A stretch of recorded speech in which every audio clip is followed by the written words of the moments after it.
Hello students. आज का जो टॉपिक है हमारा वो है डायमेंशनल एनालिसिस का। तो डायमेंशनल एनालिसिस का हम ये पार्ट 1 लेके आए हैं। पार्ट 2 हम आपको नेक्स्ट इसमें लेक्चर रहेगा।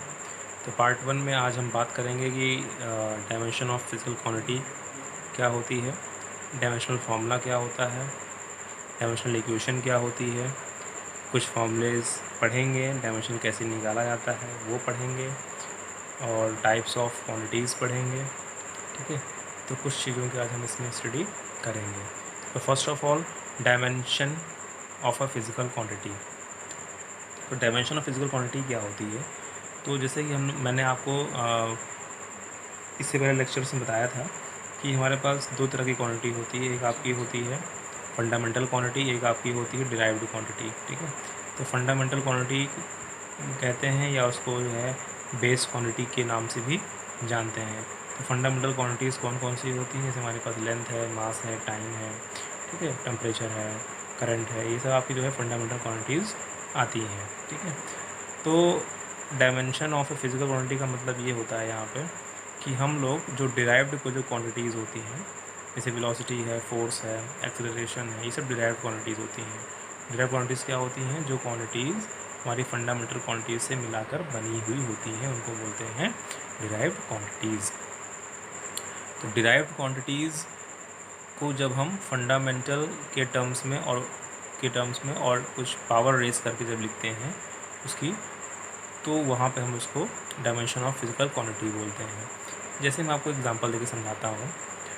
ये सपोज यहाँ पे लिखा हुआ है वॉल्यूम। वॉल्यूम क्या है? वॉल्यूम आपका एक फिजिकल क्वांटिटी है। मतलब हम वॉल्यूम क्या, अब किसी चीज़ का वॉल्यूम निकालते हैं हम, वहाँ मतलब मेजरेबल चीज़ है, निकाल सकते हैं, कैलकुलेट कर सकते हैं। ठीक है, बट वॉल्यूम जो है आपका वो एक डिराइव्ड क्वांटिटी है। कैसे?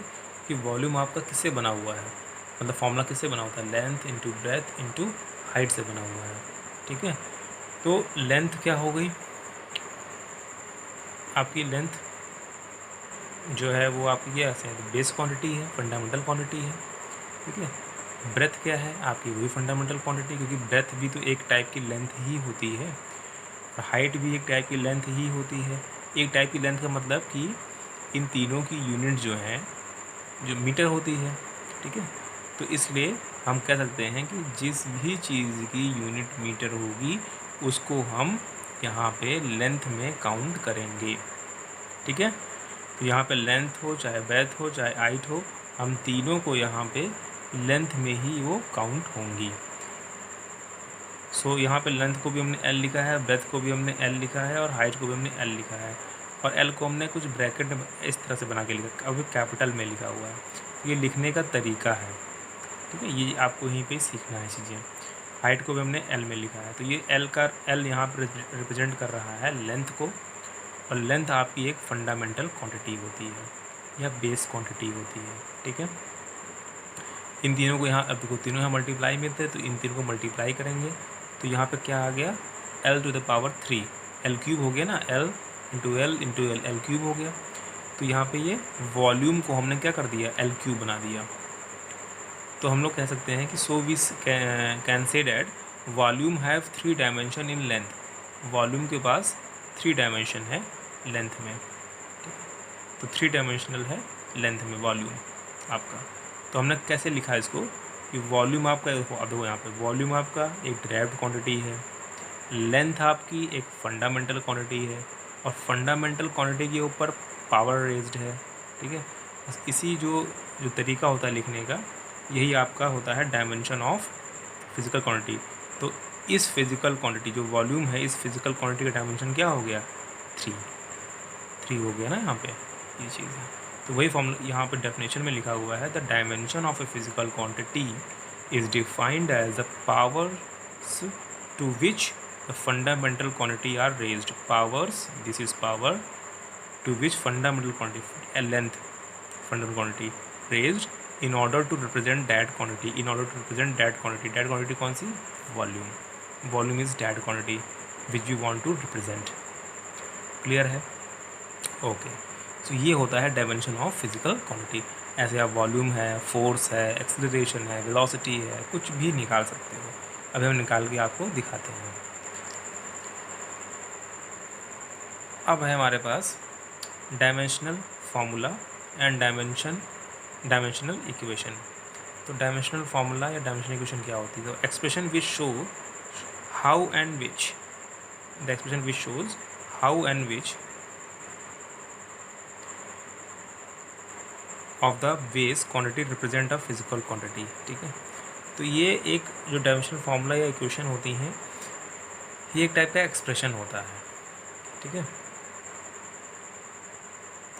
जो हमें बताता है कैसे और कौन सी बेस क्वांटिटी किस फिजिकल क्वांटिटी को रिप्रेजेंट करेगी, कैसी और कौन सी फिजिकल बेस क्वांटिटीज़ या फंडामेंटल क्वांटिटीज़ हमारी किसी फिजिकल क्वांटिटी को रिप्रेजेंट करेगी। तो जैसे हमारे पास यहाँ पे वेलोसिटी, ठीक है, वेलोसिटी एक डिराइव्ड क्वांटिटी है, पता है सबको। तो वेलोसिटी इज इक्वल टू होता है डिस्प्लेसमेंट अपॉन टाइम। अब वेलोसिटी को हम लोग ब्रेक करेंगे डिस्प्लेसमेंट अपॉन टाइम में, फॉर्मूले में। डिस्प्लेसमेंट हमारा क्या है, एक टाइप डिस्प्लेसमेंट की यूनिट क्या होती है पहले बताइए? मीटर होती है। मीटर क्या है? लेंथ की यूनिट तो मीटर होती है। तो मतलब हमारा जो फंडामेंटल क्वांटिटी है क्या हो गई? लेंथ हो गई। तो इसको हमने डिस्प्लेसमेंट को यहाँ पे एल से शो कर दिया हमने। ठीक है, उसके बाद नीचे इसके टाइम है। टाइम आपका फंडामेंटल क्वांटिटी होती है, तो इसमें कोई चेंज नहीं होगा, दैट इज़ टी भी टी हो जाएगा आपका। तो एल बाई टी हो गया। इसको हम और लिखेंगे तो L T minus one, T ऊपर चला जाएगा, माइनस पावर हो जाएगी टी की। ठीक है, तो एल टी माइनस वन हो गया, ब्रैकेट क्लोज हो गया। ये तरीका है आपका लिखने का। ठीक है, जिसमें आप जिस तरह से आप रिप्रेजेंट करोगे, एल टी माइनस वन हो गया। एक चीज़ और कि जो फिज़िकल जो आपका डायमेंशनल इक्वेशन है या फार्मूला है, उसमें आपके तीन बहुत ही मोस्ट बेसिक टर्म्स होते हैं। एक आपका मास, एक लेंथ, एक टाइम। तो जो भी हम फार्मूला लिखेंगे, चाहे वो इक्वेशन लिखेंगे डायमेंशनल, उसमें हमारा तीनों टर्म यूज़ करते हैं। एम भी रहेगा, एल भी रहेगा, टी भी रहेगा। ठीक है, बट जब आगे आप चल के जब थोड़ा सा आप यूज़ करना सीख जाएंगे, तब आप कोई ज़रूरी नहीं है कि वहाँ पे आप तीनों टर्म यूज़ करो। तो जो टर्म आपका आ रहा हो, सिर्फ उसी टर्म को आप लिख कर और समझ सकते हैं। बट फ़िलहाल मैं आपको समझा देता हूँ कि वेलोसिटी का जो डायमेंशनल फार्मूला या फिर आपकी जो डायमेंशनल इक्वेशन है, वो एल टी माइनस वन होती है। बट अगर हम एक परफेक्ट वे में लिखने की बात करें, तो इसको लिखा जाएगा एम की to the power zero, L to the power one, L to the power one, T to the power minus one. तो यहाँ पे एल की पावर कुछ नहीं है, मतलब वन है। किसी की पावर कुछ नहीं होती है, इसका मतलब उसकी पावर हमेशा वन होती है। अच्छा, ये m कहाँ से आ गया? तो ये m हमारा वही बेसिक जो फंडामेंटल क्वांटिटीज़ हैं, तो उसको एक लिखने का तरीका होता है MLT फॉर्म पर, उसको बोलते हैं MLT फॉर्म। तो m हो गया, l हो गया, t हो, तो MLT फॉर्म। तो यहाँ पे m का तो कोई टर्म आया नहीं हमारे पास, तो इसीलिए हमने m की पावर को यहाँ पे ज़ीरो रेज कर दिया है, क्योंकि यहाँ पे m का कोई टर्म नहीं आया है, m की पावर ज़ीरो। तो जिस भी आपका वैल्यू का टर्म नहीं, जो भी आपकी वैल्यू नहीं रहेगी, उसकी पावर यहाँ रेज कर देंगे ज़ीरो। अगर यहाँ पे l नहीं होता तो यहाँ पे l की पावर ज़ीरो रेज हो जाती, और टी नहीं होता तो टी की पावर ज़ीरो रेज हो जाती। तो जो भी चीज़ यहाँ पे जो भी टर्म नहीं होता, उसकी पावर वहाँ पे ज़ीरो रेज हो जाती है। तो आप वेलोसिटी को एल टी माइनस वन भी लिखोगे तब भी कोई नहीं काटेगा, तब भी सही है। और एम की पावर ज़ीरो, एल की पावर वन, टी की पावर माइनस वन लिखोगे तो तब तो आपको खैर सही है ही है। तो दोनों तरीके से आप लिख सकते हैं। ठीक है, उसके बाद बात करते हैं जैसे फोर्स का। फोर्स का फॉर्मूला क्या होता है? Mass into acceleration. मास तो आपका फंडामेंटल क्वांटिटी है, तो इसको तो चेंज करने की ज़रूरत नहीं है। एक्सेलरेशन आपकी डिराइव्ड क्वांटिटी है, इसको आपको चेंज करना पड़ेगा, किसमें? फंडामेंटल टर्म्स में तोड़ना पड़ेगा, ब्रेक करना पड़ेगा। तो मास का तो हमने फंडामेंटल, तो इसलिए हमने इसको एम ब्रैकेट में लिख दिया हमने, इनटू एक्सेलरेशन को हमने ब्रेक किया वेलोसिटी अपॉन टाइम में होता है। ठीक है, बट अगेन फिर से यहाँ पे टाइम तो फंडामेंटल मिल गया हमको, बट वेलोसिटी फिर से डिराइव्ड मिल गई हमको। ठीक है, बट कोई नहीं, हमने वेलोसिटी का फॉर्मूला ऑलरेडी निकाल चुके हैं। क्या होता है? एल टी माइनस वन होता है। ठीक है, या फिर आप ये भी लिख सकते हो। तो हमने वेलोसिटी के फॉर्मूले को एल टी माइनस वन लिख दिया। ठीक है, और टाइम का फॉर्मूला हमको पता है, डायमेंशन में टी होता है। ठीक है, इसको सॉल्व करेंगे तो टी ऊपर जाएगा तो यहाँ माइनस लगा होगा, तो टी यहाँ पर जाएगा तो माइनस वन ये, और ये टी ऊपर जाएगा तो फिर माइनस वन हो जाएगा, तो माइनस वन माइनस टू हो जाएगा। और यहाँ पे m मल्टीप्लाई में तो m l t minus two हो जाएगा। तो फोर्स का जो डायमेंशन है वो MLT-2 हो जाएगा आपका।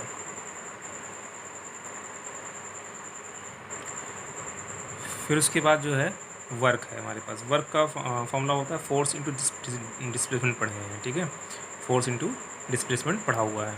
तो फोर्स ऑलरेडी हम इसीलिए कैलकुलेट कर चुके हैं, क्या आया इसका फॉर्मूला MLT-2 आया। तो फोर्स का डायमेंशन डायरेक्टली पुट कर देंगे यहाँ पे। और डिस्प्लेसमेंट क्या होता है पता है हमको, एक टाइप की लेंथ ही है, तो लेंथ का हम लोग क्या लिखते हैं एल हो गया डायमेंशन में।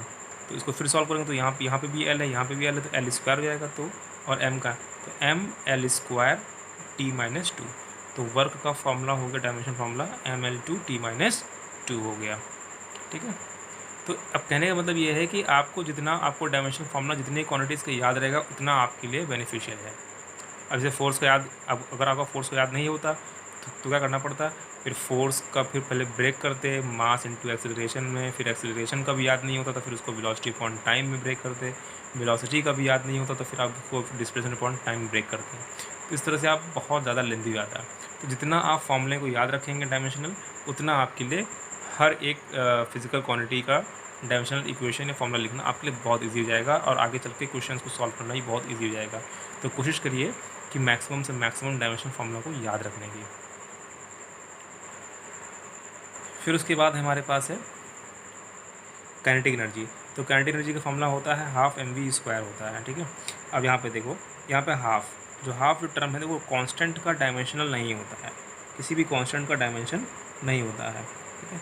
तो उसको हम लोग वहाँ पे लीव कर देंगे, छोड़ देंगे।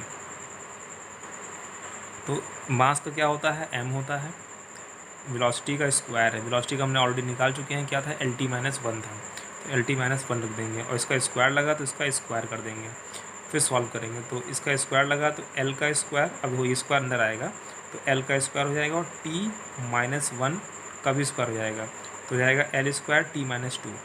तो फिर कंबाइन लिखेंगे तो ब्रैकेट में ML2T-2 लिखेंगे। तो काइनेटिक एनर्जी का फॉर्मूला क्या आ गया, ML2T-2 आ गया। उसके बाद पोटेंशियल एनर्जी को देखते हैं। पोटेंशियल एनर्जी इक्वल टू क्या होता है, mgh होता है। m क्या है, मास को हम लोग कैपिटल M लिख दिया। g क्या होता है, एक्सेलरेशन ड्यू टू ग्रेविटी होती है, तो ये भी एक टाइप का एक्सेलरेशन ही होता है। तो एक्सेलरेशन का फॉर्मूला होता है LT-2 होता है, ठीक है। आप चाहो तो निकाल सकते हो। एक्सेलरेशन इज इक्वल टू क्या होता है, वेलोसिटी अपॉन टाइम। वेलोसिटी का क्या होता है, LT-1 अपॉन t। तो जब t ऊपर जाएगा तो क्या हो जाएगा, LT-2।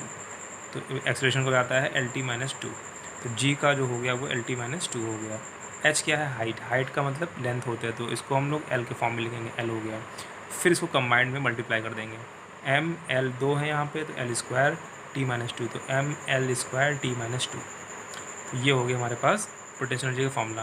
अच्छा, ये चीज़ आपने देखी होगी, यहाँ पे वर्क का निकाला उसका भी ML2T-2 आया, काइनेटिक एनर्जी का निकाला तो वो भी ML2T-2 आया, पोटेंशियल एनर्जी निकाला तो उसका भी ML2T-2 आया।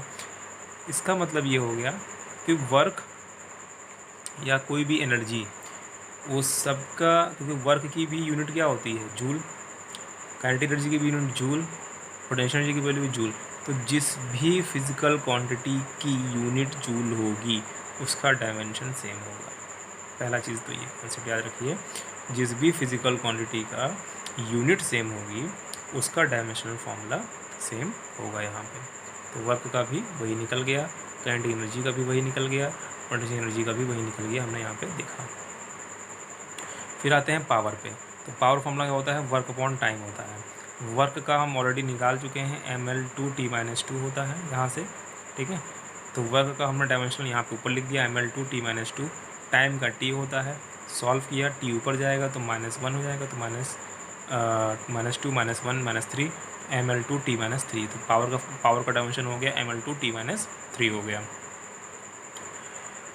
फिर उसके बाद आते हैं एंगल। जैसे हम लोग, मैंने बताया था आपको, एंगल का फॉर्मूला होता है थीटा, इसको मतलब थीटा सिंबल होता है। Theta is equal to arc length upon radius होता है। इसको हम लोग आर्क लेंथ को हम लोग L और रेडियस को हम लोग R लिखते हैं, तो L/R हो गया। L क्या है, लेंथ है, लेंथ को हम लोग क्या लिखेंगे, L होता है। रेडियस क्या होती है, वो भी तो लेंथ ही होती है, क्योंकि रेडियस की यूनिट क्या होती है, मीटर होती है। जिसकी यूनिट सेम होगी उसका डायमेंशन सेम होगा, मैंने बताया आपको। तो रेडियस और लेंथ दोनों की यूनिट सेम होती है, इसलिए दोनों का डायमेंशन भी सेम होगा। तो L ऊपर भी L नीचे भी, L कट जाएगा इज इक्वल टू 1 आ गया।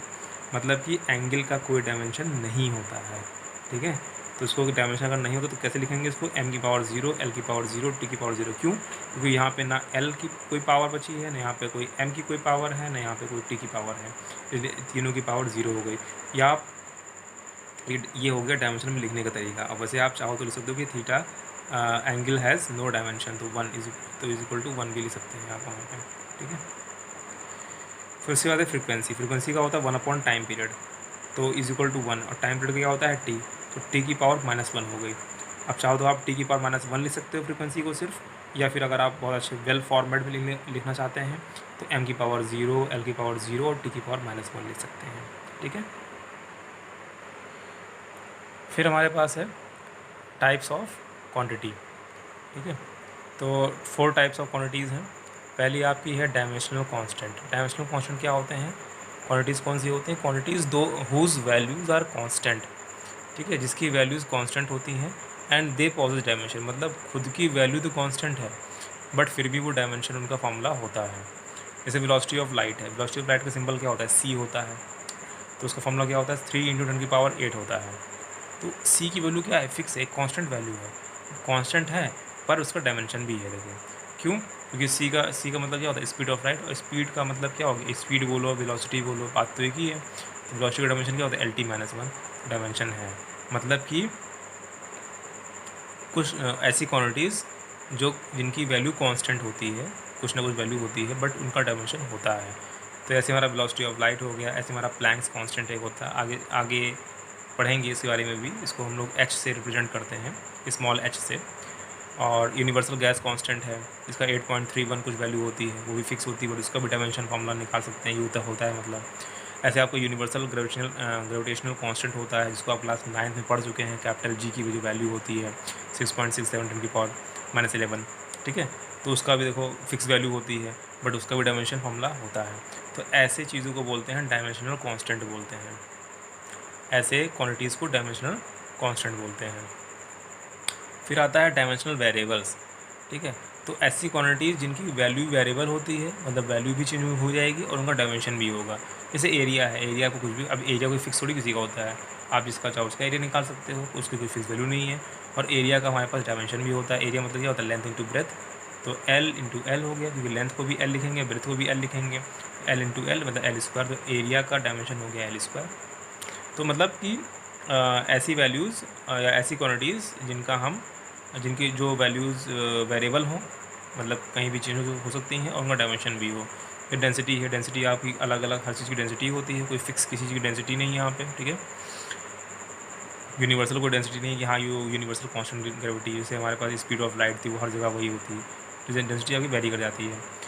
तो वेलोसिटी ऐसी है, एक्सेलरेशन आपका है, फोर्स है, वो वर्क है, पावर है, ये सब आपके डायमेंशनल वेरिएबल्स होते हैं। फिर आपका आता है डायमेंशन लेस कांस्टेंट। देखो ये डायमेंशनल वेरिएबल और डायमेंशनल कांस्टेंट थे। अब आता है थर्ड डायमेंशन लेस कांस्टेंट।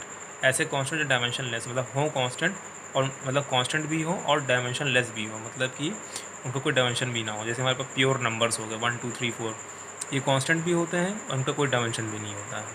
जैसे पाई है, पाई की वैल्यू होती है 3.14, ठीक है। तो क्या होता है कि इसकी वैल्यू तो होती है, कांस्टेंट वैल्यू है और डायमेंशन भी नहीं है इसका।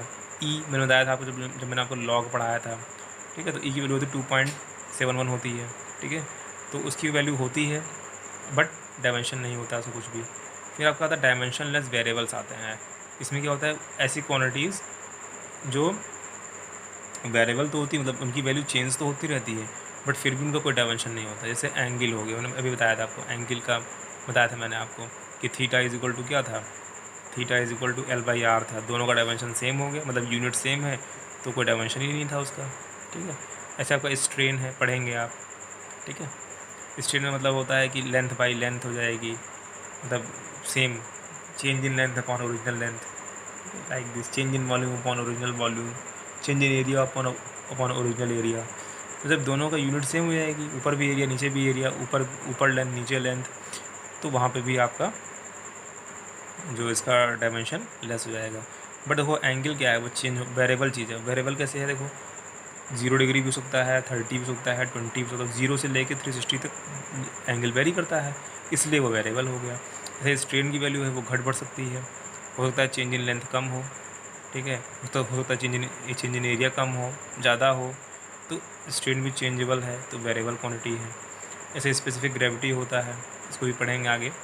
तो ये सारी वैल्यूज़ जो हैं आपकी क्या है कि वेरिएबल है, मतलब इनकी वैल्यूज़ तो चेंज होती रहेंगी टाइम टू टाइम, बट इनका कोई डायमेंशन नहीं है, डायमेंशन लेस होती हैं, ठीक है। तो इस तरह से हमारे पास 4 टाइप्स की क्वांटिटीज़ हो गई, एक डायमेंशनल कांस्टेंट, एक डायमेंशनल वेरिएबल्स, एक डायमेंशन लेस कांस्टेंट, एक डायमेंशन लेस वेरिएबल्स। ये सारे आपको पता होने चाहिए क्या होते हैं, और इनके आपके एग्जांपल्स भी पता होने चाहिए, ठीक है। तो ये रहा आपका डायमेंशनल एनालिसिस का फर्स्ट पार्ट। सेकंड पार्ट इसका हम नेक्स्ट टर्न पे लेके आएंगे। ओके बच्चों, थैंक यू सो मच।